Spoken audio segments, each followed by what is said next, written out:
మీరు ప్రాజెక్టులకు డబ్బులు వాపసు కడతలేరు, ప్రజలకు పథకాలు ఇస్తలేరు. మరి ఎక్కడికి పోతున్నాయి తెచ్చిన డబ్బులు? ఎందుకు రాష్ట్రం మీద అప్పులు తీసుకొచ్చి ఎక్కడికి మళ్ళీ ఇస్తున్నారు? దానికి కూడా ఒక ఆధారం చెప్తా, కాగితం వచ్చినాక ఇంకా బాగా చూపిస్తా. కానీ జరుగుతున్నది ఏంటంటే, ఒక కొడంగల్ లిఫ్ట్ ఇరిగేషన్ స్కీమ్ అని పెట్టారు ముఖ్యమంత్రి గారు. పెట్టి 2 సంస్థలకు ఇచ్చిరు. అది ఒకటి మెగా కృష్ణారెడ్డి గారికి, ఇంకోటి పొంగులేటి శ్రీనివాసరెడ్డి అన్న గారి కంపెనీకి ఇచ్చింది. కేసీఆర్ గారు 10 సంవత్సరాల పరిపాలనలో ఏదన్నా ప్రాజెక్టు తలపెడితే అడ్వాన్స్ ఇయ్యలే. ఎప్పుడు పని చేయండి పైసలు తీసుకోండి అన్నారు, కానీ కాంట్రాక్టర్లకు ఎప్పుడు అడ్వాన్స్ ఇయ్యలే. రేవంత్ రెడ్డి గారు చేంజ్ చేసిరు, ఇద్దరు సంస్థలకు కలిపి దాదాపు 1200 కోట్లు అడ్వాన్స్ ఇచ్చేసిరు. కానీ కొడంగల్ లిఫ్ట్ ఇరిగేషన్ స్కీమ్లో ఇప్పటి వరకు ఒక్క చెంచా కూడా మట్టి తీయలేదనేటటువంటిది వాస్తవం, ఎవరం కూడా కాదనలేనటువంటి వాస్తవం. అయినా కూడా 600 కోట్లు ఇచ్చేసిండు, ఒక్కొక్క సంస్థకి 1200 కోట్లు మొత్తం కాంట్రాక్టర్లకు వెళ్ళిపోయినాయి. అంటే దీనివల్ల మనకేమర్థమవుతున్నది? ఈయన అప్పు బయటకు వెళ్ళి తీసుకొస్తారు, ఆ తీసుకొచ్చిన అప్పు కాంట్రాక్టర్లకు పోతుంది, కాంట్రాక్టర్ల దగ్గరికి వెళ్ళి వీళ్ళకి వచ్చే కమిషన్లు వీళ్ళకి వస్తాయి. కానీ రాష్ట్రానికి మాత్రం చెడ్డ పేరు వస్తున్నది, ప్రజలకు మాత్రం పెన్షన్ వస్తలేదు, విద్యార్థులకు మాత్రం. రేవంత్ రెడ్డి గారి, అవినీతి రెడ్డి గారికి మేము ఒక బిరుదు ఇద్దాం అనుకుంటున్నాం తెలంగాణ జాగృతి తరఫున. అంతకుముందు కాంగ్రెస్ పార్టీలో ఒక ఆయన ఉంటుండే పెద్ద నాయకుడు, ఆయనకు రాజా ఆఫ్ కరప్షన్ అని పేరుండే. ఈయననేమో రేవంత్ రెడ్డి గారు ఆ రాజా అని పేరు, రాజులకే రాజు, బాద్షాంకే బాద్షా బన్ గయనో. ఏమి ఇవాళ బిరుదు? మరి రాజులకు రాజు అంటే చక్రవర్తి అంటారు. అందుకనే తెలంగాణ జాగృతి తరఫున ఇవాళ రేవంత్ రెడ్డి గారికి అవినీతి చక్రవర్తి అనేటటువంటి బిరుదుని ఇస్తున్నాం. ఈ అవినీతి చక్రవర్తి గారి అవినీతి భాగవతం అంతా మీకు తెలుసు. నేను సమాచారం లేకుండా మాట్లాడను, మీకు తెలుసు నేను ఆధారం లేకుండా మాట్లాడను. ఖచ్చితంగా ఒక 1.5 మంత్లో అవినీతి చక్రవర్తి గారి అవినీతి భాగవతం అంతా కూడా ఒక మంచి బుక్ వేసి తెలంగాణ ప్రజలందరికీ కూడా జాగృతి తరఫున పంచడం జరుగుతుంది. ఇలా బాధ ఎందుకు అవుతుందంటే, తెచ్చినటువంటి అప్పుతోని రాష్ట్రం బద్నామవుతుంది, కానీ అన్ని వ్యవస్థలు కుప్పగొలుతున్నాయి. విద్య, వైద్యం లాంటి మౌలికమైనటువంటి వ్యవస్థలు. ముఖ్యమంత్రి గారు సొంత జిల్లా పాలమూరు యూనివర్సిటీలో నిన్న పైసలు ఇస్తే కానీ ఫుడ్ పెట్టమని చెప్పి ఆడికెళ్ళి మెస్లకి వెళ్ళగొడితే విద్యార్థులు పోయి గేటు కాడ ధర్నా చేశారు. నిన్న కాకతీయ యూనివర్సిటీలో విద్యార్థులు ధర్నా, ఎందుకంటే ఇంటిగ్రేటెడ్ స్కూల్ కోసం మధ్యలో జాగా తీసుకుంటామని. ఇక స్కూల్ పిల్లల పరిస్థితి మీకు తెలుసు. ప్రైవేట్ బడ్జెట్ స్కూళ్లకు 150 కోట్లు ఇచ్చేది ఉంది, ఇయ్యలేదని పేద పిల్లల్ని వాళ్ళు బయటకు వెళ్ళగొట్టేటటువంటి పరిస్థితి ఉన్నది. 8,000 కోట్లు ఫీ రియంబర్స్మెంట్ బకాయిలు ఉన్నాయి. అంటే విద్యకు, వైద్యానికి కూడా ఎండబెట్టి మీరు కాంట్రాక్టర్ల కడుపు నింపుతున్నారు, కమిషన్లు తీసుకుంటున్నారు. కాబట్టే ఇవాళ మిమ్మల్ని అవినీతి చక్రవర్తి అని చెప్పి బిరుదిస్తూ ఉన్నాం. మిమ్మల్ని మేము డిమాండ్ చేస్తూ ఉన్నాం, 2 లక్షల కోట్ల అప్పు మీరు ఏం చేసిండ్రో శ్వేతపత్రం విడుదల చేయాలి. ఎట్ ఎనీ కాస్ట్ మీరు దేనికి ఎంత స్పెండ్ చేసిండ్రో రాష్ట్ర ప్రజలకు క్లియర్గా చెప్పాలి. మీ అందరికీ తెలుసు, మొన్న మనం ఒక రౌండ్ టేబుల్ సమావేశం పెట్టుకున్నాం, దానిలో డిమాండ్ చేసినాం రేపు ప్రగతి ఎజెండా. కానీ ఆ ఎజెండాలో పోలవరం ఎత్తేసిర్రు లాస్ట్ మినిట్లో. కానీ ఇక్కడ ఉన్నటువంటి 8 మంది బీజేపీ ఎంపీలు కనీసం కుయ్యమంటలేరు, కిక్కురు.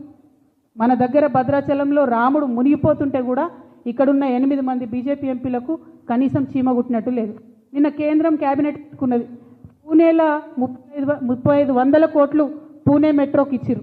కానీ తెలంగాణ మెట్రో రూపాయి రాకున్నా ఇక్కడున్న 8 మంది బీజేపీ ఎంపీలకు కనీసం పౌరుషం కూడా లేదు, అడిగేటటువంటి ఆస్కారం కూడా వాళ్ళు కనబడతలేదు.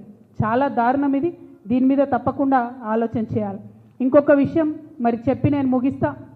జూలై 6వ తారీఖు నాడు ఇక్కడ ప్రజాభవన్లో రేవంత్ రెడ్డి గారిది, చంద్రబాబు నాయుడు గారిది మీటింగ్ అయ్యి హైదరాబాద్ బిర్యానీ ఆయనకు పెట్టిన తర్వాత, ఈయన గోదావరి నీళ్ళన్నీ కట్టగట్టి గిఫ్ట్ లాగా ఆయనకి ఇచ్చిన తర్వాత, అదే జూలై 15 నాడు సెంట్రల్ గవర్నమెంట్ ఏజెన్సీతో బనకచెర్ల పోలవరం అనేటటువంటి లింకేజ్ ప్రాజెక్టు ప్రారంభమైంది. ఇది 100కి 100% వాస్తవం. ఈ విషయం మీద ఆంధ్ర ప్రాంత మేధావులు కూడా నిన్న ప్రెస్ మీట్ పెట్టిండ్రు. ఏబి వెంకటేశ్వరరావు గారు, కంబంపాటి పాపారావు గారు, అక్కినేని భవానీ ప్రసాద్ గారు, టి లక్ష్మీనారాయణ గారు, వీళ్ళందరూ కలిసి నిన్న ప్రెస్ మీట్ పెట్టి మనం తెలంగాణ వాళ్ళని చెప్పినమే వాళ్ళు చెప్తున్నారు, ఆల్రెడీ నీళ్ళు ఇచ్చే ఏరియాకే మళ్ళీ నీళ్ళు తీసుకొచ్చే ఈ ప్రాజెక్టు ఎవరి కోసం కడుతురు, ఎందుకోసం కడుతురు, కేవలం మెగా సంస్థ కోసమే కడుతున్నారు అని అన్నారు. ఈ అవినీతి చక్రవర్తి గారి అవినీతి బార్డర్లు దాటిందనడానికి ఇది మరొక రుజువు. ఇక్కడ ఆయన ఒప్పుకున్నాడు, అక్కడ ప్రాజెక్టు మళ్ళా ఆయన ఫేవరెట్ సంస్థకే ఇస్తూ ఉన్నారు. ఇవన్నిటి అంశాల మీద కూడా ముఖ్యమంత్రి గారు ప్రజలకు తక్షణమే వివరణ ఇవ్వాలి. ఈ రోజు వరకు తెచ్చిన అప్పు ఎంతనో చెప్పాలి. తెచ్చినటువంటి అప్పును మీరు ఏం చేసిందో కూడా ముఖ్యంగా ముఖ్యమంత్రి రేవంత్ రెడ్డి గారిని డిమాండ్ చేస్తూ ఉన్నాను. Thank you. జై తెలంగాణ.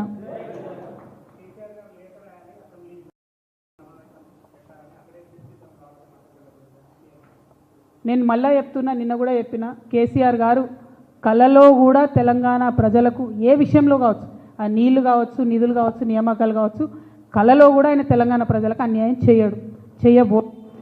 రెడ్డి గారు జూలై 6వ తారీఖు చంద్రబాబు నాయుడు గారితో తర్వాతనే కొత్తగా వచ్చినటువంటి project Polavaram Banakacherla linkage project.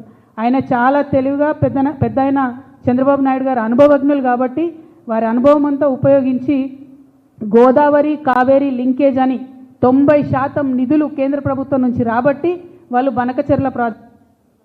కానీ మన ముఖ్యమంత్రి గారు మన నీళ్లు దోపిడీకి గురవుతున్నా కూడా కనీసం లేనటువంటి స్టేజ్లో మన ముఖ్యమంత్రి గారు ఉన్నారు. మరి ఆయన తొందరగా మేల్కొనాలి. అప్పుడే జూలై 2024లోనే పనులు అయితే ప్రారంభమైనాయి. ఇప్పుడు మేల్కొని మేము ఆపేస్తాం బనకచెర్లను అని చెప్పి గప్పలు కొడుతున్నారు మంత్రులు తప్పితే చేసిందేమీ లేదు. ఇప్పటి వరకు కూడా అపెక్స్ కౌన్సిల్ మీటింగ్ అడుగుతలేరు, మోడీ గారిని ప్రశ్నిస్తలేరు. సో 100% ఇది నాటకం తప్పితే నిజం కాదని చెప్పి నేను భావిస్తూ ఉన్నాను.